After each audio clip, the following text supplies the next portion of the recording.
തീർച്ചയായും അരുൺ, ഒരു സത്യപ്രതിജ്ഞ എന്നുള്ളതാണ് ഒരുപക്ഷെ കേരളം പ്രതീക്ഷിച്ചിരിക്കുന്നത്. ആ നിമിഷത്തിൽ നമുക്ക് അവിടുത്തെ വിവരങ്ങൾ കൂടി നൽകാനായി നമ്മുടെ തീർച്ചയായും അതിനു മുൻപ് കടകംപള്ളി സുരേന്ദ്രന്റെ ജീവിതരേഖയിലേക്ക് പോയതിനു ശേഷം മടങ്ങി വരാം.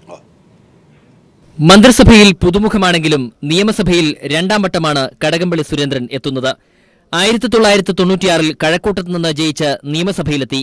CPIM-ന്റെ തിരുവനന്തപുരം ജില്ലാ സെക്രട്ടറി എന്ന നിലയിൽ ദീർഘകാലത്തെ പാർട്ടി സംഘടനാ പ്രവർത്തനം. കഴിഞ്ഞ ഇടത് സർക്കാരിന്റെ കാലത്ത് സംസ്ഥാന സഹകരണ ബാങ്ക് പ്രസിഡന്റായും കുറച്ചുകാലം പ്രവർത്തിച്ചു. CPIM സംസ്ഥാന കമ്മിറ്റി അംഗമാണ് കടകംപള്ളി സുരേന്ദ്രൻ. സംഘടനാ രംഗത്തെ പ്രവർത്തന പാരമ്പര്യം മന്ത്രിസ്ഥാനത്തും അദ്ദേഹത്തിന് മുതൽക്കൂട്ടാകും. കഴക്കൂട്ടത്ത് നിന്നും 7347 വോട്ടുകൾക്കാണ് സിറ്റിംഗ് MLA MA വാഹിദിനെ കടകംപള്ളി പരാജയപ്പെടുത്തിയത്. News desk. നിശ്ചയിക്കുന്ന വകുപ്പ് അഴിമതിരഹിതമായും സത്യസന്ധമായും കൈകാര്യം ചെയ്യുമെന്ന് കടകംപള്ളി സുരേന്ദ്രൻ പീപ്പിൾ TVയോട് പറഞ്ഞു. ഏത് വകുപ്പാണ് മുഖ്യമന്ത്രി നിശ്ചയിച്ചിരുന്നാലും ആ വകുപ്പ് കാര്യക്ഷമതയോടെയും സത്യസന്ധമായും അഴിമതിരഹിതമായും വർഗീയമായ പ്രീണനമില്ലാതെയും കൈകാര്യം ചെയ്യുക എന്നുള്ളതായിരിക്കും എൻ്റെ ഉദ്ദേശം. അതിനു വേണ്ടിയിട്ടുള്ള പരിശ്രമങ്ങളായിരിക്കും ഞാൻ നടത്തുക. യഥാർത്ഥത്തിൽ ഈ മാൻഡേറ്റ് തന്നെ അഴിമതിക്കും വർഗീയതയ്ക്കും എതിരായിട്ടുള്ള മാൻഡേറ്റാണ്. ജനങ്ങൾ വലിയ തോതിലാണ് ഈ പ്രതീക്ഷ വെച്ച് പുലർത്തുന്നത്. അജിംഷാദ്, AC എന്ന 2 അക്ഷരങ്ങളിൽ വടക്കാഞ്ചേരിക്കാരുടെ പ്രിയങ്കരനായ AC മൊയ്തീൻ ഇനി കേരളത്തിന്റെയും പ്രിയങ്കരനാവാൻ പോവുകയാണ്. AC മൊയ്തീന്റെ ജീവിതരേഖയിലേക്ക്. 2004 ഉപതെരഞ്ഞെടുപ്പിൽ വടക്കാഞ്ചേരിയിൽ മത്സരിച്ച മന്ത്രി കെ മുരളീധരനെ അട്ടിമറിച്ച് വിജയം നേടിയതോടെ സംസ്ഥാന രാഷ്ട്രീയത്തിൽ ശ്രദ്ധേയനായി മാറി AC മൊയ്തീൻ. കേരള ചരിത്രത്തിൽ ഒരു മന്ത്രി തെരഞ്ഞെടുപ്പിനെ നേരിട്ട് പരാജയപ്പെടുന്നത് ആദ്യമായിരുന്നു. കോൺഗ്രസ് കുത്തക മണ്ഡലമായിരുന്ന വടക്കാഞ്ചേരി ഇതോടെ ഇടതുമുന്നണി പിടിച്ചെടുത്തു. പിന്നീട് 2006 കെ ചന്ദ്രമോഹനെ പരാജയപ്പെടുത്തി വിജയം ആവർത്തിച്ചു. നിലവിൽ കുന്നംകുളത്ത് CP ജോണിനെ പരാജയപ്പെടുത്തി. ഇടതുപക്ഷ വിദ്യാർത്ഥി പ്രസ്ഥാനമായ SFIയിലൂടെ പൊതുരംഗത്ത് പ്രവർത്തനം തുടങ്ങിയ Moideen CPIM Thekkumkara local secretary, Vadakkanchery area committee secretary, KSYF Vadakkanchery block secretary തുടങ്ങിയ സ്ഥാനങ്ങൾ വഹിച്ചിട്ടുണ്ട്. 2011 മുതൽ ഈ വർഷം വരെ CPIM തൃശൂർ ജില്ലാ സെക്രട്ടറിയായിരുന്നു. പുതിയ സർക്കാരിന്റെ പ്രതീക്ഷകളെക്കുറിച്ച് AC മൊയ്തീൻ പീപ്പിൾ TVയോട് പ്രതികരിച്ചു. തീർച്ചയായും നാടിൻ്റെ പുരോഗതിക്ക്, നമ്മുടെ ജില്ലയിലെ വികസനത്തിന് ജനപ്രതിനിധികളും താഴെത്തട്ടിലുള്ള ജനപ്രതിനിധികളുമായെല്ലാം കൂടിയാലോചിച്ച് ഇടതുപക്ഷ ജനാധിപത്യ മുന്നണിയുടെ കാഴ്ചപ്പാടനുസരിച്ചുള്ള പ്രവർത്തനങ്ങൾ സത്യസന്ധവും സുതാര്യവുമായി നിർവഹിക്കാനാവും, അഴിമതിരഹിതമായൊരു നിലപാട് സ്വീകരിക്കാനാവും എന്നാണ് ഞാൻ പ്രതീക്ഷിക്കുന്നത്.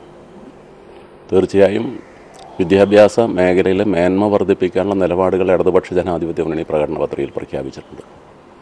ആ കാര്യങ്ങൾ ഏറ്റവും ഗുണപ്രദമാവുക തൃശ്ശൂരിനാകും എന്ന് ഞാൻ പ്രതീക്ഷിക്കുകയാണ്.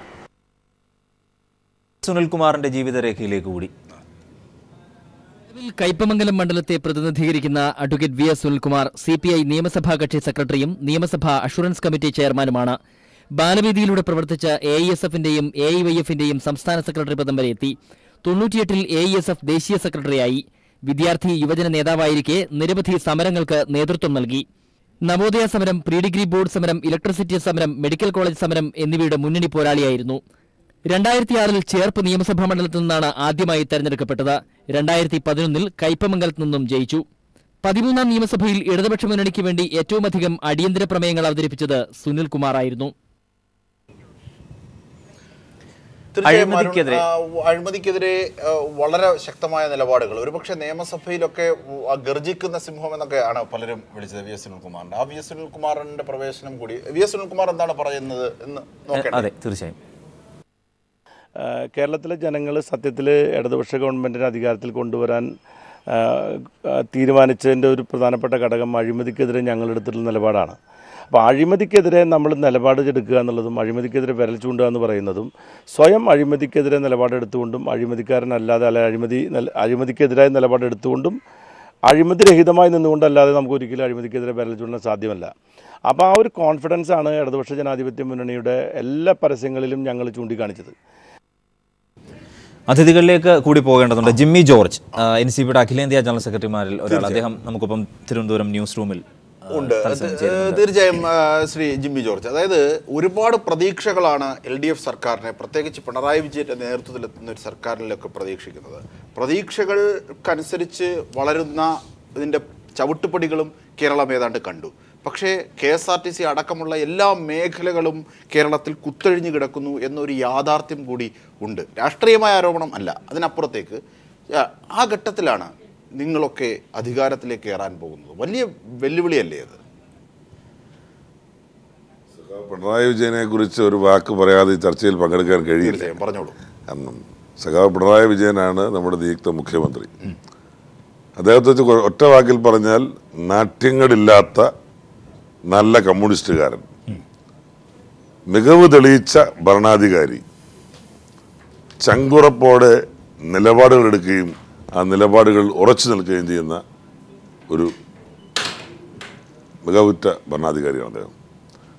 തീർച്ചയായും നമുക്കറിയാം, ഈ കഴിഞ്ഞ 5 വർഷക്കാലം എന്ന് പറഞ്ഞാൽ കേരളത്തിലെ ജനങ്ങൾ പൊറുതിമുട്ടിയതിൻ്റെ അവസാനമാണ് ഈ തിരഞ്ഞെടുപ്പിൽ ഇടതുപക്ഷ മുന്നണിക്കുണ്ടായ വൻ വിജയം.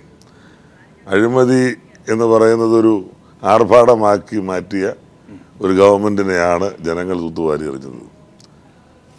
അതുപോലെ തന്നെ മദ്യനയത്തിൻ്റെ പേരിൽ ഈ ജനങ്ങളെ വഞ്ചിച്ച് അത് വോട്ടാക്കി സ്ത്രീകളുടെ വോട്ടൊക്കെ വാങ്ങി വിജയിച്ചു വരാമെന്ന് കരുതിയവർ, അവിടെയും സഖാവ് പിണറായി വിജയനൊക്കെ എടുത്ത നിലപാട്, LDF എടുത്ത നിലപാട്, ചങ്കുറപ്പോടെ എടുത്ത നിലപാട്, ഈ നയം തെറ്റാണ്, ഈ നയം ശരിയായ നയം ഇതല്ല എന്ന് ചങ്കുറപ്പോടുകൂടി ഈ തെരഞ്ഞെടുപ്പിനെ നേരിടാൻ കഴിഞ്ഞു. തീർച്ചയായും അത് പ്രത്യേകം വിശിഷ്യ പരിശോധിക്കേണ്ടതുണ്ട്. പ്രത്യേകിച്ച് കഴിഞ്ഞ സർക്കാരിന്റെ കാലത്ത് KSRTC ഒരിക്കലും രക്ഷപ്പെടില്ല എന്ന് മുഖ്യമന്ത്രി തന്നെ പറഞ്ഞൊരു സാഹചര്യം ഉണ്ടായിരുന്നു. അതടക്കം പരിശോധിക്കേണ്ടതുണ്ട്. വരാം ഒരു ഇടവേളയ്ക്ക് ശേഷം. സത്യപ്രതിജ്ഞ വേദിയാകുന്ന സെൻട്രൽ സ്റ്റേഡിയത്തിൽ നിന്ന് നമ്മുടെ പ്രതിനിധി സാലി മുഹമ്മദ് കൂടി നിലവിൽ ചേരുന്നുണ്ട്. സാലി, ഏറ്റവും പുതുതായി കൂട്ടിച്ചേർക്കാൻ കഴിയുന്ന വിവരങ്ങൾ? സൂര്യരാജ്, ആവേശം ഇവിടെ എത്തിക്കഴിഞ്ഞിരിക്കുന്നു എന്ന് പറയാം. കാരണം സംസ്ഥാനത്തിൻ്റെ വിവിധ ഭാഗങ്ങളിൽ നിന്നായി 10,000-കണക്കിന് പ്രവർത്തകർ ഇപ്പോൾ സെൻട്രൽ സ്റ്റേഡിയത്തിലേക്ക് ഒഴുകി എത്തിക്കൊണ്ടിരിക്കുന്ന കാഴ്ച തന്നെയാണ് കാണുന്നത്. ഏതാണ്ട്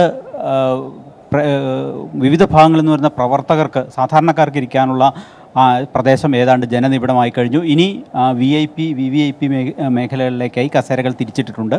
അവിടെയാണ് നേതാക്കളും ഒക്കെ എത്തേണ്ടത്. ഏതായാലും സംസ്ഥാനത്തിൻ്റെ വിവിധ ഭാഗങ്ങളിൽ നിന്ന് പൊതുസമൂഹത്തിൻ്റെ ഒരു പരിച്ഛേദം തന്നെ ഈ ചടങ്ങിൽ പങ്കെടുക്കാൻ എത്തും എന്ന് തന്നെയാണ് കരുതപ്പെടുന്നത്. എല്ലാ ഒരുക്കങ്ങളും ഇവിടെ പൂർത്തിയായിരിക്കുന്നു. കൃത്യം 4 മണിക്ക് തന്നെ ഈ കാണുന്ന വേദിയിൽ സത്യപ്രതിജ്ഞാ ചടങ്ങ് ആരംഭിക്കും. 3:50 ഗവർണർ P. സദാശിവം ഇവിടെ എത്തിച്ചേരും. 3 മണിക്ക് ശേഷം 4 മണിക്കും ഇടയ്ക്കായി നിയുക്ത മുഖ്യമന്ത്രിയും മന്ത്രിമാരുമൊക്കെ തന്നെ സത്യപ്രതിജ്ഞാ ചടങ്ങിൽ പങ്കെടുക്കുന്നതിനായി എത്തും. ഒട്ടേറെ പ്രമുഖരും ഈ പരിപാടിയിൽ പങ്കെടുക്കുന്നുണ്ട്. ഏറ്റവും പ്രധാനപ്പെട്ടത് മുൻ പ്രധാനമന്ത്രി HD Deve Gowda, CPM polit bureau അംഗം പ്രകാശ് കാരാട്ട്, ജനറൽ സെക്രട്ടറി സീതാറാം യെച്ചൂരി, പ്രതിപക്ഷ നേതാവ് VS അച്യുതാനന്ദൻ തുടങ്ങി നിരവധി പ്രമുഖർ, മുൻ മുഖ്യമന്ത്രി ഉമ്മൻചാണ്ടി തുടങ്ങി നിരവധി പ്രമുഖർ എത്തും. ഇവർക്കെല്ലാവർക്കും വേണ്ടിയുള്ള സജ്ജീകരണങ്ങൾ പ്രത്യേകമായി കസേരകളിൽ പേരെഴുതി ക്രമീകരിച്ച് ഇവിടെ തയ്യാറാക്കിയിട്ടുണ്ട്. അതുകൊണ്ട് തന്നെ എല്ലാ ഒരുക്കങ്ങളും പൂർത്തിയായിരിക്കുന്നു എന്ന് പറയാം. സംസ്ഥാനത്തിൻ്റെ വിവിധ ഭാഗങ്ങളിൽ നിന്ന് ഞാൻ നേരത്തെ സൂചിപ്പിച്ചതുപോലെ പ്രവർത്തകർ അക്ഷരാർത്ഥത്തിൽ സെൻട്രൽ സ്റ്റേഡിയത്തിലേക്ക് ഒഴുകി എത്തിക്കൊണ്ടിരിക്കുന്ന കാഴ്ച തന്നെയാണ് കാണുന്നത്. എല്ലാ ആവേശത്തോടും കൂടി LDF പ്രവർത്തകർ ഈ ചടങ്ങ് അവിസ്മരണീയമാക്കാനുള്ള ഒരുക്കത്തിലാണ്. സുരക്ഷാ ക്രമീകരണങ്ങൾ പോലീസിൻ്റെയും അധികാരികളുടെയും ഭാഗത്തു നിന്ന് ഏതാണ്ട് പൂർത്തിയായിട്ടുണ്ട്. 2000-ഓളം പോലീസുകാർ വിവിധ കേന്ദ്രങ്ങളിലായി ഇതുമായി ബന്ധപ്പെട്ട് വിന്യസിച്ചിട്ടുണ്ട്. സുരക്ഷാ ക്രമീകരണങ്ങളും പരിശോധനകളും എല്ലാം ഇവിടെ പൂർത്തിയാവുകയും ചെയ്തിട്ടുണ്ട്. ഏതായാലും ഏതാണ്ട് 50,000-ഓളം പേർ ഈ സ്റ്റേഡിയത്തിൽ എത്തിച്ചേരുമെന്നാണ് കരുതുന്നത്. എല്ലാവർക്കും നേരിട്ട് സത്യപ്രതിജ്ഞാ ചടങ്ങ് നേരിട്ട് വീക്ഷിക്കുന്നതിനുള്ള അസൗകര്യങ്ങളുണ്ട് പല കാരണങ്ങളാൽ. അതുകൊണ്ട് കൂടി തന്നെ വിവിധ സംവിധാനങ്ങൾ നഗരത്തിൻ്റെ വിവിധ ഭാഗങ്ങളിൽ CCTV ഉൾപ്പെടെയുള്ള സംവിധാനങ്ങൾ അധികൃതർ ഒരുക്കിയിട്ടുണ്ട്. ഏതായാലും വലിയ ആവേശത്തോടെ ഈ പരിപാടിയിൽ പങ്കെടുക്കാൻ പ്രവർത്തകരെത്തുന്നു. കൃത്യം 4 മണിക്ക് തന്നെ സത്യപ്രതിജ്ഞാ ചടങ്ങ് ആരംഭിക്കാൻ കഴിയും. അത്തരത്തിലുള്ള ക്രമീകരണങ്ങളാണ് പൂർത്തിയായിരിക്കുന്നത്. ഈ സാലി, നഗരത്തിൽ രാവിലെ മുതൽ തന്നെ വലിയ തിരക്ക് അനുഭവപ്പെട്ടു തുടങ്ങിയിരുന്നു. അത്തരത്തിലുള്ള ഗതാഗത നിയന്ത്രണവും ഉണ്ടായിരുന്നു. എത്രത്തോളം പേരെ നിലവിൽ ഈ സ്റ്റേഡിയം ഉൾക്കൊള്ളും? അഥവാ ഇത് നേരിട്ട് കാണാൻ കഴിയാത്തവർക്ക് ഏതൊക്കെ തരത്തിലുള്ള ക്രമീകരണങ്ങളാണ് നിലവിലവിടെ ഒരുക്കിയിട്ടുള്ളത്? 10,000-ന് മുകളിൽ 40,000-ഓളം ആളുകൾക്ക് ഇവിടെ ഇരിക്കുന്നതിനുള്ള എല്ലാ ക്രമീകരണങ്ങളും, നേരിട്ട് പരിപാടികൾ, ചടങ്ങുകൾ വീക്ഷിക്കുന്നതിനുള്ള എല്ലാ ക്രമീകരണങ്ങളും അധികൃതരുടെ ഭാഗത്തു നിന്ന് ഉണ്ടാക്കിയിട്ടുണ്ട്. എന്നാൽ ഇവിടെ നേരിട്ട് വന്ന് ഈ പരിപാടിയിൽ ചടങ്ങിൽ പങ്കെടുക്കാൻ കഴിയാത്ത ആയിരക്കണക്കിന് പാർട്ടി പ്രവർത്തകർ സംസ്ഥാനത്തിൻ്റെ വിവിധ ഭാഗങ്ങളിൽ സ്വാഭാവികമായി ഉണ്ടാവും. അവർക്കൊക്കെയും ഈ ചടങ്ങുകൾ ടി വിയിൽ കാണുന്നതിന് വേണ്ടി ഒക്കെ നമ്മളടക്കമുള്ള മാധ്യമങ്ങൾ വലിയ ക്രമീകരണങ്ങൾ ഒരുക്കിയിരിക്കുന്നു എന്ന് പറയാൻ. എന്നാൽ ഈ സ്റ്റേഡിയത്തിനുള്ളിൽ പ്രവേശിക്കാൻ കഴിയാതെ വന്ന സംസ്ഥാനത്തിൻ്റെ വിവിധ ഭാഗങ്ങളിൽ നിന്ന് തലസ്ഥാന നഗരിയിൽ എത്തുകയും ഈ സ്റ്റേഡിയത്തിലേക്ക് എത്താൻ കഴിയാതെ വരികയും ചെയ്ത പ്രവർത്തകർക്ക് വേണ്ടി ഞാൻ നേരത്തെ സൂചിപ്പിച്ചതുപോലെ വലിയ LED ടിവികൾ, LED വോളുകൾ വിവിധ ഭാഗങ്ങളിൽ, നഗരത്തിൻ്റെ വിവിധ ഭാഗങ്ങളിൽ ക്രമീകരിച്ചിട്ടുണ്ട്. അവിടെ ആ ടി വികൾക്ക് മുന്നിലായി ഇതിനകം തന്നെ ആളുകൾ ഒത്തുകൂടി കഴിഞ്ഞു. അക്ഷരാർത്ഥത്തിൽ വലിയ ആവേശത്തോടെ ഈ ചടങ്ങ് അവിസ്മരണീയമാക്കാനുള്ള ഒരുക്കങ്ങൾ എല്ലാം തന്നെ പൂർത്തിയായിരിക്കുന്നു. 4 മണിയോടുകൂടി തന്നെ ചടങ്ങ് ആരംഭിക്കുകയും ചെയ്യും. തീർച്ചയായും സാലിം മുഹമ്മദ്, അതായത് ഒരുപാട് പ്രതീക്ഷകളാണ് കേരളത്തിന്റെ ഓരോ മുക്കും മൂലയും ഇന്ന് കാത്തിരിക്കുന്നത്. അതിന്റെ ഒരു പരിച്ഛേദം ഇന്നലെ പിണറായി വിജയൻ തന്നെ സൂചിപ്പിക്കുകയുണ്ടായി. ഈ പരിച്ഛേദത്തെ ഞങ്ങൾ കേരളത്തിന്റെ ആകെ പ്രതിനിധീകരണമായാണ് കാണുന്നത്, അവിടെ വെച്ച് തന്നെ തുടങ്ങുകയാണ്. ഒരുപക്ഷെ ഒരുക്കങ്ങളൊക്കെ സജീവമായിട്ടുണ്ട് എന്ന് താങ്കൾ പറയുമ്പോൾ അവിടെ എത്തുന്ന ജനങ്ങൾ, അവരുടെ പ്രതീക്ഷകൾ ഒക്കെയും ഒരുപക്ഷെ ഈ ഘട്ടത്തിൽ പങ്കുവെക്കാവുന്നതാണ്. ആ പശ്ചാത്തലത്തിൽ നിന്നുകൊണ്ട് സാലി. സൂര്യരാജ്, തീർച്ചയായും വലിയ ആവേശത്തോടെ അങ്ങേയറ്റത്തെ ആത്മവിശ്വാസത്തോടു കൂടി തന്നെയാണ് സർക്കാർ അധികാരമേൽക്കുന്നത് എന്ന് പറയാം. ഇന്നലെ നിയുക്ത മുഖ്യമന്ത്രി പിണറായി വിജയൻ്റെ വാക്കുകളിൽ നിന്ന് തന്നെ അത് പ്രകടമാവുകയും ചെയ്തു. അദ്ദേഹം പറഞ്ഞത് നമുക്കൊക്കെ അറിയുന്നത് പോലെ ഇത് ഏതെങ്കിലും രാഷ്ട്രീയ കക്ഷിയുടെയോ മത സാമുദായിക ചിന്തകളുടെയോ പരിധിക്ക് അല്ലെങ്കിൽ അതിൻ്റെ വൃത്തത്തിനുള്ളിൽ ഒതുങ്ങുന്നതല്ല. ഈ സമൂഹത്തിൻ്റെ മുഴുവൻ ആളുകളെയും പ്രതിനിധീകരിക്കുന്ന, എല്ലാവരുടെയും വേദനകളും നൊമ്പരങ്ങളും പരിഹരിക്കാൻ കഴിയുന്ന, എല്ലാ പ്രശ്നങ്ങളും പരിഹരിക്കാൻ കഴിയുന്ന ഒരു ഗവൺമെൻറ് ആവും ഇത് എന്ന് മാത്രമല്ല, അഴിമതിക്കെതിരെ കർക്കശമായ നിലപാട് സ്വീകരിക്കും. കൃത്യമായി സന്ദേശം അദ്ദേഹം താഴെത്തട്ടിലേക്ക് നൽകുകയും ചെയ്തു. അതുപോലെ തന്നെ വിവിധ ഭാഗങ്ങളിൽ, വിവിധ മേഖലകളിൽ വ്യക്തിമുദ്ര പതിപ്പിക്കുകയും ഭരണരംഗത്തും പൊതുപ്രവർത്തന രംഗത്തും അടക്കം ഒട്ടേറെ സംഭാവന നൽകുകയും ചെയ്തിട്ടുള്ള ഒരു ടീം തന്നെയാണ് പിണറായി ടീം എന്ന നിലയിൽ ഇവിടെ സത്യപ്രതിജ്ഞ ചെയ്യാൻ പോകുന്നു. അതുകൊണ്ട് തന്നെ ഒരു മികച്ച ഭരണം ഇക്കാര്യത്തിൽ സംസ്ഥാനത്തിന് അടുത്ത 5 വർഷം പ്രതീക്ഷിക്കാമെന്ന് രാഷ്ട്രീയ ചിന്തകൾക്കപ്പുറത്ത് ആളുകൾ വിശകലനം ചെയ്യുകയും രാഷ്ട്രീയ നിരീക്ഷകർ അക്കാര്യത്തിൽ വലിയ പ്രതീക്ഷ വെച്ച് പുലർത്തുകയും ചെയ്യുന്നൊരു സാഹചര്യം കൂടിയുണ്ട്. അതുകൊണ്ട് തന്നെ വലിയ ആവേശത്തോടെ, വലിയ ആത്മവിശ്വാസത്തോടു കൂടി തന്നെയാണ് LDF പ്രവർത്തകർ ഇവിടെ എത്തിയിരിക്കുന്നത്. അതേപോലെ തന്നെ നേതാക്കൾ, സത്യപ്രതിജ്ഞ ചെയ്യുന്ന മന്ത്രിമാരും മുഖ്യമന്ത്രി അടക്കമുള്ളവരും വരുംകാല കേരളത്തെ മാറ്റിത്തീർക്കാനുള്ള പ്രതിജ്ഞാബദ്ധമായ ഭരണ നടപടികളുമായി മുന്നോട്ട് പോകുമെന്ന് പ്രഖ്യാപിക്കുകയും ചെയ്തിരിക്കുന്നു. എങ്കിലും ഒരു കാര്യം എടുത്തു പറയേണ്ടതുണ്ട്. ഭരണമേൽക്കുന്ന പുതിയ സർക്കാർ നേരിടാൻ പോകുന്ന ഏറ്റവും വലിയ പ്രതിസന്ധികളൊന്ന് കാലിയായ ഖജനാവ് തന്നെയായിരിക്കും. അത് ഇന്നലെ നിയുക്ത ധനമന്ത്രി ഡോക്ടർ TM തോമസ് ഐസക് ഇക്കാര്യം വ്യക്തമാക്കുകയും ചെയ്തു. കാലിയായ ഖജനാവാണ് ലഭിച്ചിരിക്കുന്നത്. സ്വാഭാവികമായും അത്തരം മേഖലകളിൽ നേരിടുന്ന പ്രതിസന്ധികൾ തന്നെയാവും സർക്കാർ ആദ്യ വെല്ലുവിളി. എങ്കിലും അദ്ദേഹം എടുത്തു പറഞ്ഞൊരു കാര്യമുണ്ട്. ഒരു കാരണവശാലും ദരിദ്രരും സാധാരണക്കാരുമായ ആളുകൾക്കുള്ള ക്ഷേമ പദ്ധതികളും ആനുകൂല്യങ്ങളോ ഒന്നും വെട്ടിക്കുറയ്ക്കുന്ന തീരുമാനമുണ്ടാവില്ല. മാത്രമല്ല, അധിക നികുതി ഭാരം ജനങ്ങളുടെ മേൽ അടിച്ചേൽപ്പിക്കുന്ന ഒരു സമീപനവും ഈ സർക്കാരിൻ്റെ ഭാഗത്തുനിന്നുണ്ടാവില്ല എന്ന് അദ്ദേഹം വ്യക്തമാക്കുകയും ചെയ്തു. അപ്പോൾ സ്വാഭാവികമായും ഈ നിലനിൽക്കുന്ന പ്രതിസന്ധികളെ അഭിമുഖീകരിച്ചുകൊണ്ട് തന്നെ, അഡ്രസ്സ് ചെയ്തുകൊണ്ട് തന്നെ എല്ലാ വിഭാഗം ജനങ്ങൾക്കും ക്ഷേമം ഉറപ്പാക്കുന്ന, നാടിൻ്റെ പൊതുവികസനം ഉറപ്പാക്കുന്ന ഒരു നയസമീപനമായിരിക്കും സർക്കാർ സ്വീകരിക്കുക എന്നത് തന്നെയാണ് കഴിഞ്ഞ 2-3 ദിവസങ്ങളായി മുഖ്യമന്ത്രിയും നിയുക്ത മുഖ്യമന്ത്രിയും നിയുക്ത മന്ത്രിമാരുടെയും വാക്കുകളിൽ നിന്ന് പ്രകടമാകുന്നു. അതുകൊണ്ട് തന്നെ വലിയ പ്രതീക്ഷ കേരളത്തിലെ പൊതുസമൂഹത്തിന് ഇക്കാര്യത്തിലുണ്ട്. ആ പ്രതീക്ഷയും ആവേശവും പ്രതിഫലിക്കുന്ന ചടങ്ങ് തന്നെയാവും ഇവിടെ നടക്കുക. അതിൻ്റെ ആവേശം ഇപ്പോൾ തന്നെ വിവരങ്ങൾ നിലവിൽ നമുക്ക് നൽകിക്കൊണ്ടിരിക്കുന്നത് മുതിർന്ന മാധ്യമപ്രവർത്തകൻ PV മുരുകൻ, അദ്ദേഹം കൂടി നിലവിൽ നമുക്കും ചേരുന്നുണ്ട്. അജിം ഷാ, അതിനു മുമ്പ് നേരത്തെ ജിമ്മി ജോർജ് പറഞ്ഞു വെച്ച ഒരു കാര്യത്തിലേക്ക് കൂടി, കാരണം നിലവിൽ ഈ ഘട്ടത്തിൽ പ്രതീക്ഷകൾ മാത്രമാണ് നമുക്കുള്ളത്. എന്താണ്, എങ്ങനെയാണ് എന്നതിനെ സംബന്ധിച്ച് ആര്യാടനും തിരുവഞ്ചൂരും ഒക്കെ ഏറെക്കാലം ഭരിച്ച ഒരു വകുപ്പിലേക്കാണ് സ്വാഭാവികമായും NCPയുടെ ശശീന്ദ്രന് ആ വകുപ്പ് ലഭിക്കുന്നത്. മാത്യു ടി തോമസ് കഴിഞ്ഞ VS മിനിസ്ട്രിയിൽ ഇത് ഭരിച്ചപ്പോൾ ഏറെക്കുറെ ആശ്വാസജനകമായിരുന്നു. എന്താണ് പൊതുവിലുള്ളൊരു സങ്കല്പം എന്നാണ് താങ്കൾക്ക് പ്രാഥമികമായി ലഭിക്കുന്ന സൂചന? അങ്ങനെ പറയാൻ സാധിക്കില്ലെങ്കിൽ പോലും പ്രത്യേകിച്ച് ജനങ്ങളുമായി ഏറ്റവും ബന്ധപ്പെടുന്ന ഒന്നാണത്. പ്രത്യേകിച്ച് അന്തർ സംസ്ഥാന റൂട്ടുകൾ KSRTCയുടെ ഉടമസ്ഥതയിൽ കൂടുതൽ ആരംഭിച്ചിരുന്ന കഴിഞ്ഞ മിനിസ്ട്രിയുടെ കാലത്താണ്. വരുമാനം വർദ്ധിപ്പിക്കാൻ ഷോപ്പിംഗ് കോംപ്ലക്സുകൾ ആരംഭിച്ചത് കഴിഞ്ഞ മിനിസ്ട്രി എന്ന് ഞാൻ ഉദ്ദേശിച്ച VS മിനിസ്ട്രിയിൽ മാത്യു ടി തോമസ് മിനിസ്റ്റർ ആയിരുന്ന സമയത്താണ്. എങ്ങനെയായിരിക്കും ഗതാഗത വകുപ്പ് എന്ന് പറയുമ്പോൾ തന്നെ പെട്ടെന്ന് ആളുകളുടെ മനസ്സിലേക്ക് ഓടിയെത്തുന്നത് KSRTC-യാണ്. കാരണം ഗതാഗത വകുപ്പ് വലിയൊരു വകുപ്പാണ്, അത് KSRTC മാത്രമല്ല. പക്ഷേ സാധാരണക്കാർ ആളുകളാണ് KSRTC-യിലും ബസ്സുകളിലും യാത്ര ചെയ്യുന്നത്. അപ്പോൾ സാധാരണക്കാരുമായിട്ട് ബന്ധപ്പെട്ട വകുപ്പ് എന്ന നിലയിൽ ഞങ്ങൾക്ക് വളരെ അഭിമാനമുണ്ട് ഈ വകുപ്പ് കിട്ടിയതിൽ. പിന്നെ KSRTC നിങ്ങൾ പറഞ്ഞതുപോലെ മാത്യു ടി തോമസ് മന്ത്രിയായിരുന്ന കാലത്ത് KSRTCക്ക് ഒരു വലിയ ഒരു മുഖം മാറ്റം തന്നെ ഉണ്ടായി. ബസ് സ്റ്റാൻഡുകളൊക്കെ ഒരു പുതിയ നവീകരിച്ച് ഏതാണ്ടൊരു മുഖം മാറുന്ന സ്ഥിതിയിലേക്ക് വന്നതാണ്. ഇത് പൊതുവേ ഈ വകുപ്പിൽ ഈ പറഞ്ഞ പോലെ ഈ കേരള എല്ലായിടത്തും ഉണ്ടായിരുന്ന അഴിമതി, എനിക്ക് തോന്നുന്നു അഴിമതി KSRTC പോലുള്ള സ്ഥാപനങ്ങളിലും വ്യാപകമായിട്ടുണ്ട്. അപ്പം അഴിമതി അവസാനിപ്പിച്ചാൽ തന്നെ ഈ വകുപ്പ് നന്നാക്കാൻ പറ്റുമെന്ന് എനിക്ക് തോന്നുന്നത്. ഇപ്പം ഏത് കാര്യത്തിനായാലും നേതാവ് നന്നായാൽ ആ ഒരു പരിപാടി നന്നാവും. ഇവിടെ പിണറായി വിജയനെ പോലുള്ള ശക്തമായ നിലപാടുകൾ എടുക്കുകയും ആരെയും പേടിക്കാതെ ചങ്കുറപ്പോടെ കാര്യങ്ങൾ ചെയ്യാൻ കഴിവുള്ള ഒരു ഭരണാധികാരിയാണ് മുഖ്യമന്ത്രിയായിട്ട് വരാൻ പോകുന്നത്. അതുകൊണ്ട് ഇന്ന് ഞങ്ങൾ വകുപ്പ് എടുത്തുകൊണ്ട് സംസാരിക്കുമ്പോൾ തന്നെ അദ്ദേഹം പറഞ്ഞു, ഇത് പേടിക്കേണ്ട കാര്യമില്ല, നമുക്കിത് ശരിയാക്കിയെടുക്കാം എന്ന് അദ്ദേഹം ഞങ്ങളുടെ ഇരിക്കുമ്പോൾ പറഞ്ഞു. ഈ വകുപ്പ് ശരിയാക്കിയെടുക്കാം, എടുക്കണം. അപ്പോൾ അങ്ങനെ ഒരു നിശ്ചയദാർഢ്യത്തോടു കൂടി തന്നെയാണ് ഈ വകുപ്പ് ഞങ്ങൾക്ക് തന്നിരിക്കുന്നത്. തീർച്ചയായും AK ശശീന്ദ്രൻ നിങ്ങൾക്കെല്ലാം അറിയാം സംശുദ്ധമായ രാഷ്ട്രീയമുള്ള ഒരാളാണ്. മറ്റ് യാതൊരു താല്പര്യമുള്ള ഞങ്ങളുടെ MCP മന്ത്രിമാരെ കുറിച്ചൊക്കെ നിങ്ങൾക്ക് മുൻപ് കാലത്തും അറിയാം. അതുകൊണ്ട് തീർച്ചയായും ശക്തമായ മുഖ്യമന്ത്രിയുടെ നേതൃത്വത്തിൽ ശക്തമായി ഈ ഗവൺമെൻറ് മുന്നോട്ട് പോകുമ്പോൾ പൂർണ്ണമായി അഴിമതിരഹിതമായ എല്ലാ മേഖലയും അഴിമതിരഹിതമാക്കാനുള്ള ഉത്തരവാദിത്തം മുന്നോട്ട് പോകുമ്പോൾ ഈ വകുപ്പ് നന്നാക്കിയെടുക്കാൻ കഴിയും, ലാഭകരമാക്കാൻ കഴിയും. പൊതുജനങ്ങൾക്ക് സാധാരണക്കാർക്ക് ഏറ്റവും പ്രയോജനപ്പെടുന്ന ഈ വകുപ്പ് ജനകീയമാക്കാൻ കഴിയുമെന്ന് ഉഴവൂർ വിജയൻ ഇന്നലത്തെ പ്രസ് മീറ്റിൽ അദ്ദേഹം ഇക്കാര്യവുമായി ബന്ധപ്പെട്ടൊരു കാര്യം പറഞ്ഞിട്ട് ഏത് വകുപ്പാണ് ലഭിക്കുക എന്നത് ചോദിച്ചപ്പോൾ അദ്ദേഹം പറഞ്ഞു ജനങ്ങളുമായി നേരിട്ട് ബന്ധപ്പെട്ട് നിൽക്കുന്ന വകുപ്പുകൾ. ഇപ്പോൾ കൃഷി, ജലസേചനം, ഗതാഗതം എന്ന തരത്തിലാണ് അദ്ദേഹം പറഞ്ഞത്.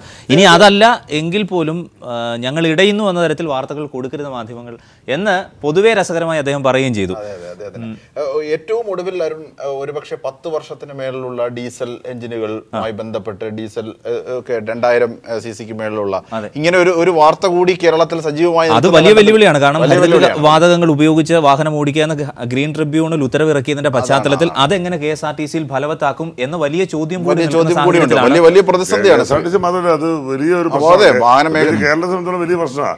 ഇപ്പം ബസ്സുകൾ തന്നെ ഇപ്പം ഒരു 500ഓളം ബസ്സുകൾ എറണാകുളത്ത് മാത്രം മാറ്റേണ്ടി വരും. അപ്പൊ അത് ഇതിനകത്തൊരു ഒരുപാട് പ്രായോഗികമായ ഒരുപാട് ബുദ്ധിമുട്ടുണ്ട്. അതൊക്കെ പുനർചിന്തനം നടത്തേണ്ടിയിരിക്കുന്നത്. കാരണം ടാക്സ് വാങ്ങുന്നതന്നെ 15 കൊല്ലത്തേക്ക് വാങ്ങിച്ച് ടാക്സ് വാങ്ങി പെർമിറ്റ് കൊടുത്ത വണ്ടികളാണ്. അപ്പൊ ഇതിനെക്കുറിച്ചൊരു തീർച്ചയായും ഒരു പുനർചിന്തനവും സ്റ്റഡിയും വെല്ലുവിളികൾ ധാരാളമാണ്, അവസാനിക്കുന്നില്ല കടലോളം എന്നതാണ്. ശ്രീ പി മുരുകൻ, തീർച്ചയായും നമുക്ക് ഈ ചന്ദ്രശേഖരന്റെ ജീവിതരേഖയിലേക്ക് പോകേണ്ടത്. ഫാസിസ്റ്റ് ആക്രമണം ജയിച്ചതിന് ശേഷം കൂടി ഏൽക്കേണ്ടി വന്ന ആളാണ് ആദ്യമായി ഈ ചന്ദ്രശേഖരന്റെ ജീവിതരേഖയിലേക്ക്. കമ്മ്യൂണിസ്റ്റ് ഗ്രാമങ്ങളിലൊന്നായി വിശേഷിപ്പിക്കപ്പെടുന്ന ചന്ദ്രഗിരി പുഴയോരത്തെ പെരുമ്പളയാണ് മന്ത്രി ഇ ചന്ദ്രശേഖരന്റെ സ്വദേശം. കമ്മ്യൂണിസ്റ്റ് പാരമ്പര്യമുള്ള പെരുമ്പളയിലെ ഇടയിലം തറവാട്ടിൽ 1948 ജനനം. സ്കൂൾ വിദ്യാഭ്യാസത്തിനു ശേഷം സർവേ പരിശീലനം പൂർത്തിയാക്കിയ ചന്ദ്രശേഖരൻ 1970 മുതൽ മുഴുവൻ സമയം പൊതുപ്രവർത്തകനായി. യുവജന രാഷ്ട്രീയത്തിലൂടെ പൊതുരംഗത്തെത്തി. AYF അഭിവക്ത കണ്ണൂർ ജില്ലാ സെക്രട്ടറിയായി പ്രവർത്തിച്ചു.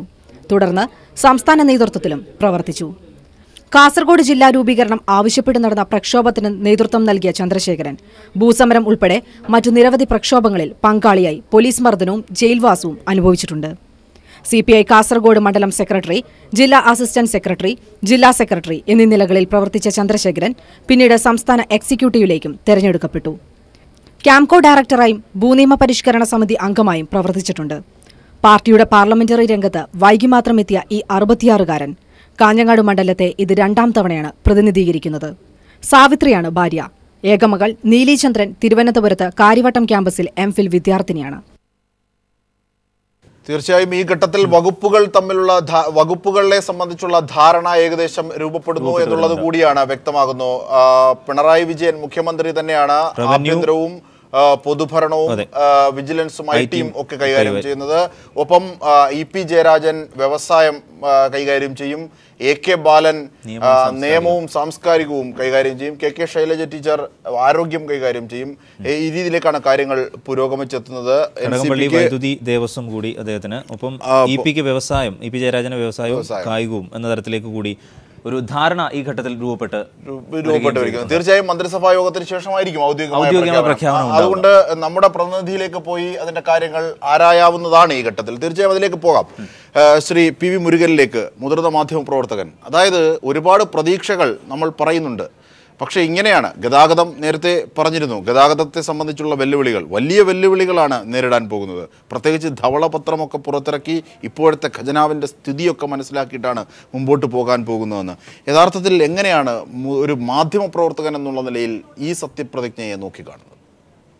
നേരത്തെ കഴിഞ്ഞ ഗവൺമെൻറ് കാലത്ത് ഓരോ വകുപ്പിനെയും യഥേഷ്ടം ഭരിക്കാനായിട്ട് ഉമ്മൻചാണ്ടി വിട്ടിരുന്നു. അവരവർക്ക് ഇഷ്ടമുള്ള പോലെ ഭരിക്കാമായിരുന്നു. പക്ഷേ ഇപ്പോൾ അത് സാധ്യം ആവാൻ സാധ്യതയില്ല. കാരണം പിണറായി വിജയനെ പോലെ ശക്തനായ ഒരു നേതാവ് അതിൻ്റെ നിയന്ത്രണം അല്ലെങ്കിൽ ഒരു മേൽനോട്ടം, ഒരു നിരീക്ഷണം എല്ലാ വകുപ്പിൻ്റെ മേലും ഉണ്ടാവും. അതുകൊണ്ട് ഇപ്പം മന്ത്രിമാർ ആരായെന്നുള്ള അവർക്ക് യഥേഷ്ടം പ്രവർത്തിക്കാന്നുള്ളതല്ല, LDF നൽകിയിട്ടുള്ള ആ വാഗ്ദാനം അനുസരിച്ചുള്ള ഭരണത്തിന് വേണ്ടിയിട്ട് പിണറായി വിജയൻ അതിന് മേൽനോട്ടം വഹിക്കും. അതുകൊണ്ട് ഇപ്പം എന്താ പറയുക, ഇപ്പം കായികം അല്ലെങ്കിൽ ഇപ്പം പറഞ്ഞാൽ ഗതാഗതം എന്നൊക്കെ പറഞ്ഞാൽ ഗതാഗതമൊക്കെ വലിയ വിഷയമാണ്. കാരണം ഏറ്റവും ജനങ്ങളെ ഏറ്റവും ബന്ധപ്പെട്ട AK ശശീന്ദ്രനെ പോലുള്ള ആളുകളാണ് അതിന് വരുന്നത്. ഇത്രയും കമ്മിറ്റഡ് ആയിട്ടുള്ള ആളാണ്, വളരെ കമ്മിറ്റഡ്, ആദ്യമായിട്ട് മന്ത്രിയാവുന്നു. പക്ഷേ നമ്മൾ കാണേണ്ടത് LDF ഗവൺമെൻറ് എന്ന് പറയുമ്പോഴത്തേക്ക് അതിന് ഒരു പ്രത്യേക ചട്ടമുണ്ട്. അല്ലാതെ മറ്റേ ഉമ്മൻചാണ്ടി ഗവൺമെൻറ് പോലെ അല്ല. അതിന് മുഖ്യമന്ത്രി കഴിഞ്ഞ ഗവൺമെൻറ് നമ്മൾ കണ്ടാൽ ഓരോ മന്ത്രിമാർക്കും അവർക്ക് ഇഷ്ടമുള്ള ഭരിക്കാമായിരുന്നു, ഇഷ്ടമുള്ള തീരുമാനം എടുക്കാമായിരുന്നു. ഒരു നിയന്ത്രണമുണ്ട്.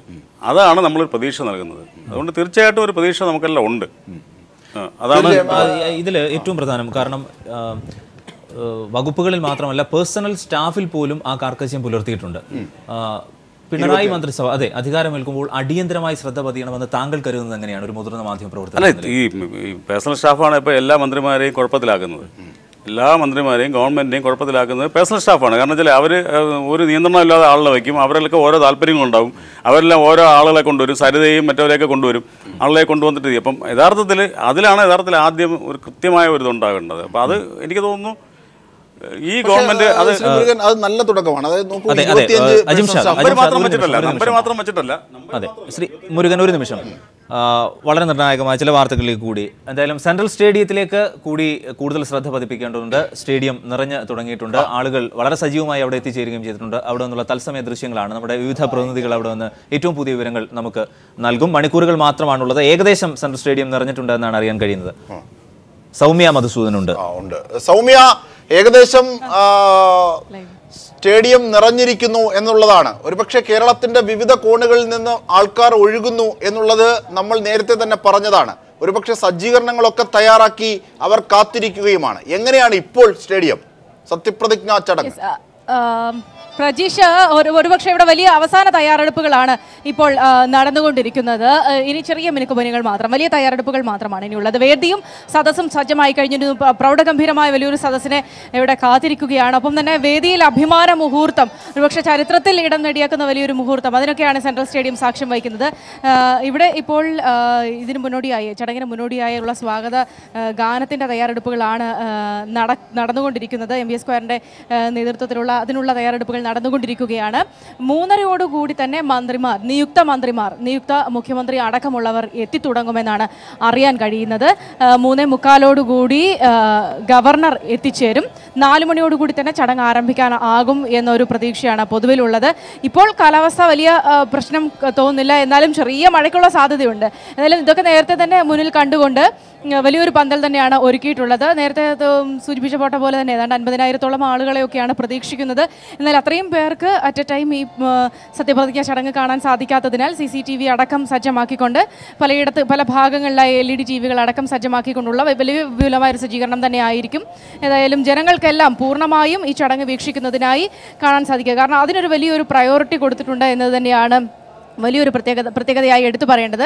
കഴിഞ്ഞ ദിവസം നിയുക്ത മുഖ്യമന്ത്രി പറഞ്ഞതുപോലെ തന്നെ ജനങ്ങളെ ഒന്നാകെ പങ്കെടുപ്പിച്ചുകൊണ്ട്, ഒരുപക്ഷെ കേരളത്തിൻ്റെ ഒരു പരിച്ഛേദം പ്രതീക്ഷിച്ചുകൊണ്ടാണ് സത്യപ്രതിജ്ഞാ ചടങ്ങിലേക്ക് പോകുന്നതെന്ന് അദ്ദേഹം പറഞ്ഞിരുന്നു. ഒരുപക്ഷെ ആ ഒരു സൂചനകൾ തന്നെയാണ് ഇപ്പോൾ ഇവിടെ ലഭിക്കുന്നത്. രാവിലെ മുതൽക്കേ തന്നെ സെൻട്രൽ സ്റ്റേഡിയത്തിലേക്ക് ആളുകൾ എത്തിക്കൊണ്ടിരുന്നു. ഏതാണ്ട് ഈ ഒരു ഭാഗത്തെല്ലാം തന്നെ ആളുകൾ നിറഞ്ഞ് കവിയുന്ന ഒരു അവസ്ഥയിലേക്ക് കാര്യങ്ങൾ പൊയ്ക്കൊണ്ടിരിക്കുകയാണ്. നിരവധി ആളുകൾ തലസ്ഥാന നഗരത്തിൻ്റെ വിവിധ ഭാഗങ്ങളിലായി എത്തിക്കൊണ്ടിരിക്കുന്നു. കൂടുതൽ ആളുകൾ എത്തിക്കൊണ്ടിരിക്കുന്നു എന്ന വിവരങ്ങളാണ് ലഭ്യമാകുന്നത്. നിയുക്ത മുഖ്യമന്ത്രി പിണറായി വിജയൻ 3:30-ക്ക് ശേഷം അദ്ദേഹം എത്തിച്ചേരും. പിന്നീട് ഗവർണർ എത്തിച്ചേരുന്നതോടുകൂടി ചടങ്ങുകളിലേക്ക് കടക്കും. വലിയ സുരക്ഷാ ക്രമീകരണങ്ങൾ ഒരുക്കുന്നുണ്ട്. ഉന്നത പോലീസ് ഉദ്യോഗസ്ഥരെല്ലാം തന്നെ അവരുടെ നിയന്ത്രണത്തോടുകൂടി, അവരുടെ മേൽനോട്ടത്തോടു കൂടിയുള്ള സുരക്ഷാ ക്രമീകരണങ്ങൾ നടന്നുകൊണ്ടിരിക്കുകയാണ്. ഇപ്പോൾ സ്വാഗത ഗാനത്തിൻ്റെ ട്രയലാണ് ഇപ്പോൾ നടന്നുകൊണ്ടിരിക്കുന്നത്. പ്രജീഷ്, തീർച്ചയായും സൗമ്യ, അതായത് ഒരുപക്ഷെ എല്ലാ വിധത്തിലുമുള്ള സജ്ജീകരണങ്ങൾ തയ്യാറാക്കുന്നു, കുറ്റമറ്റ സംവിധാനമാക്കി മുമ്പോട്ട് പോകുന്നു. എന്നാൽ ആർക്കും ഒരു ബുദ്ധിമുട്ടുമില്ലാതെ ഈ കാര്യങ്ങളൊക്കെ വീക്ഷിക്കാനാകണം. ഒരുപക്ഷെ സത്യപ്രതിജ്ഞാ ചടങ്ങ് എന്നുള്ളത് ഈ സർക്കാരിൻ്റെ തന്നെ ഒരു തുടക്കമായി കാണണം. ആ രീതിയിലുള്ള മികവ് പുലർത്തുന്നതാകണം എല്ലാ മേഖലയിലും. അത് തന്നെയാണോ നമുക്ക് അവിടുന്ന് കാണാനാകുന്നത് സൗമ്യ? കാരണം നമുക്ക് മനസ്സിലാക്കാൻ കഴിയുന്ന ഒരു കാര്യം എന്ന് പറയുന്നത്, ഇത് ചരിത്രത്തിൽ ഇടം നേടാൻ പോകുന്ന ഒരു സത്യപ്രതിജ്ഞാ ചടങ്ങാണ്. ചരിത്രത്തിൽ ഒരുപക്ഷെ സമീപകാലത്തെങ്ങും ഉണ്ടാകാത്ത തരത്തിലുള്ള വലിയൊരു ജനപങ്കാളിത്തം ഉണ്ടായിരുന്ന ഒരു തെരഞ്ഞെടുപ്പ്, ഒരുപക്ഷെ വളരെ ഏറെ ജനങ്ങളുടെ പിന്തുണയോടുകൂടി അധികാരത്തിലെത്തുന്ന ഒരു ഇടതുപക്ഷ സർക്കാർ, ഇതിൻ്റെയൊക്കെ പ്രാധാന്യവും അതിൻ്റെയൊക്കെ പ്രതിഫലനവും ഈ സത്യപ്രതിജ്ഞാ ചടങ്ങിൽ ഉണ്ടാകുമെന്ന ശക്തമായ സൂചനകൾ തന്നെയാണ് നൽകുന്നത്. അതുകൊണ്ട് തന്നെ ഒരുപക്ഷെ ക്ഷണിക്കപ്പെട്ട വിവിധ വിഭാഗങ്ങളിൽ നിന്നുള്ളവർ, കലാ സാംസ്കാരിക മേഖല, സിനിമ അടക്കമുള്ള അല്ലെങ്കിൽ നാടകമടക്കമുള്ള എഴുത്തിൻ്റെ മേഖലയിൽ നിന്നുള്ളവർ ഒക്കെ തന്നെയും ക്ഷണിക്കപ്പെട്ട അതിഥികളായി എത്തുമ്പോൾ ഒരു ഭാഗത്ത് ഈ ഒരു സർക്കാരിൽ വലിയൊരു പ്രതീക്ഷ അർപ്പിച്ച ജനങ്ങളുടെ ഒരു തിരക്ക്, അതായിരിക്കും ഏറ്റവും പ്രകടമായി കാണുക എന്ന് വ്യക്തമാണ്. ദേശീയ നേതാക്കളടക്കം എത്തിച്ചേരുന്നുണ്ട്. CPM general secretary Sitaram Yechury, PB അംഗം പ്രകാശ് കാരാട്ട്, മറ്റ് ദേശീയ പാർട്ടികളുടെ നേതാക്കൾ ദേവഗൌഡ അടക്കമുള്ളവർ ഒക്കെ തന്നെയും എത്തിച്ചേരുന്നുണ്ട്. കലാ സാംസ്കാരിക രംഗത്തെ നിരവധി പ്രമുഖരും ചടങ്ങിന് എത്തിച്ചേരുന്നുണ്ട്. അവരെയൊക്കെയും ഉൾക്കൊള്ളാൻ തരത്തിലുള്ള അത്രയും വലിയ സുരക്ഷാ സജ്ജീകരണങ്ങളടക്കം വലിയ സജ്ജീകരണങ്ങളടക്കമാണ് ഒരുക്കിക്കൊണ്ടിരിക്കുന്നത്. ഒരു പക്ഷേ ഇതൊക്കെ കുറ്റമറ്റ രീതിയിൽ നടപ്പാക്കുക എന്ന ഒരു പ്രയത്നത്തിൽ തന്നെയായിരുന്നു കഴിഞ്ഞ കുറേ ദിവസങ്ങളിലായി തന്നെ ഇതിൻ്റെ സംഘാടകരായാലും ഒപ്പം തന്നെ പോലീസ് സേനയുടെ ഭാഗത്തു നിന്നായാലും ഒക്കെ തന്നെ പറയാതെ വയ്യ. സ്വാഗത ഗാനത്തിന്റെ ട്രയൽ അവിടെ പുരോഗമിച്ചുകൊണ്ടിരിക്കുകയാണ്. നമ്മൾ അവിടുന്നുള്ള കാഴ്ചകളിലൂടെയാണ് നമ്മൾ കാണുന്നത്. സൗമ്യ, തീർച്ചയായും അത് ഞങ്ങൾ കാണുന്നുണ്ട്. റിഹേഴ്സൽ, ഒരുപക്ഷെ ആ ഗാനത്തിന്റെ റിഹേഴ്സൽ തന്നെ ആ സത്യപ്രതിജ്ഞാ ചടങ്ങിന്റെ മൂഡ് എത്ര കണ്ട് ഉല്ലാസഭരിതമാക്കുന്നു, ഉത്സുകമാക്കുന്നു എന്നതൊക്കെ നമുക്ക് ഇവിടെ നിന്ന് തന്നെ ദൃശ്യങ്ങൾ കാണാം. ഒരുപക്ഷെ സൗമ്യ അവിടെ നേരിട്ട് നിൽക്കുന്നു എന്നുള്ള നിലയിൽ കൂടി ഒന്ന് വിശദീകരിച്ചാൽ പ്രേക്ഷകർക്കായി. തീർച്ചയായും ഒരു പക്ഷേ ഈ സ്വാഗത ഗാനം ഈ ചടങ്ങിൻ്റെ ഒരു വലിയ പ്രത്യേകത, സാധാരണ പരിപാടികൾ പോലെ നമ്മൾ ഇതുവരെയും കണ്ടിട്ടുള്ള പരിപാടികൾ വലിച്ചു നീട്ടിയുള്ള ഒരു ചടങ്ങ് ആയിരിക്കില്ല. മന്ത്രിമാരുടെ സത്യപ്രതിജ്ഞ അതിന് തന്നെ ആയിരിക്കും പ്രാധാന്യം നൽകുക. 1 മണിക്കൂർ കൊണ്ട് ചടങ്ങുകൾ തീരും. അതിനുശേഷം സർക്കാരിൻ്റെതായിട്ടുള്ള തിരക്കുകളിലേക്ക് പോകും. നിയുക്ത മുഖ്യമന്ത്രി സ്ഥാനം അധികാരം ഏൽക്കുന്നത് അടക്കമുള്ള കാര്യങ്ങളിലേക്ക്, അത്തരം വലിയ ഉത്തരവാദിത്തങ്ങളിലേക്ക് പോകുന്നു. ക്യാബിനറ്റ് കൂടുന്നു. ഒപ്പം അത്തരത്തിലുള്ള കാര്യങ്ങളിലേക്കൊക്കെ കടക്കുകയാണ്. അതുകൊണ്ട് തന്നെ വളരെ ചുരുങ്ങിയ സമയം, ഒരുപക്ഷെ 1 മണിക്കൂറോ 1 മണിക്കൂർ അല്പം കൂടിയോ നീണ്ടാൽ മാലും അത്രയും ചുരുങ്ങിയ സമയം കൊണ്ട് വളരെ ചുരുങ്ങിയ സമയം കൊണ്ട് സത്യപ്രതിജ്ഞ ചടങ്ങ് പൂർത്തിയാക്കുകയായിരിക്കും ചെയ്യുക. ആ ചടങ്ങിന് ഒരുപക്ഷെ ജിംഷ സൂചിപ്പിച്ചതുപോലെ തന്നെ ആവേശം പകരുന്നത് ഈ ഒരു ഗാനത്തോടു കൂടി ആയിരിക്കും. ഏതായാലും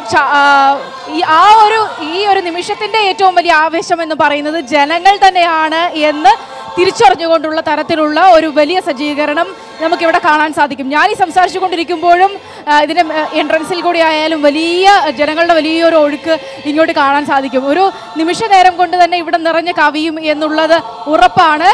കണക്കുകൾ പറയുന്നത് പ്രകാരം സെൻട്രൽ സ്റ്റേഡിയത്തിൽ 50,000 ആൾക്കാർക്ക് എത്താം എന്നൊരു കണക്കുകൾ പറയുന്നുണ്ടെങ്കിലും ആ കണക്കുകളൊക്കെ കവിഞ്ഞു പോകുമെന്നുറപ്പാണ്. കാരണം നമ്മൾ കഴിഞ്ഞ കാലങ്ങളിലെല്ലാം കണ്ടതാണ് ഇടതുപക്ഷത്തിൻ്റെ വലിയ മുന്നേറ്റ വലിയ സമരങ്ങൾ, ജനകീയ വിഷയങ്ങളൊക്കെ തന്നെയും ഉയർന്നു വന്നിട്ടുള്ള ഘട്ടങ്ങളിലെല്ലാം തന്നെ സാധാരണ ജനങ്ങളുടെ ഒരു വലിയ പങ്കാളിത്തമൊക്കെ തന്നെയും ഇത്തരം സമരങ്ങൾക്കൊക്കെ ഉണ്ടായിരുന്നു.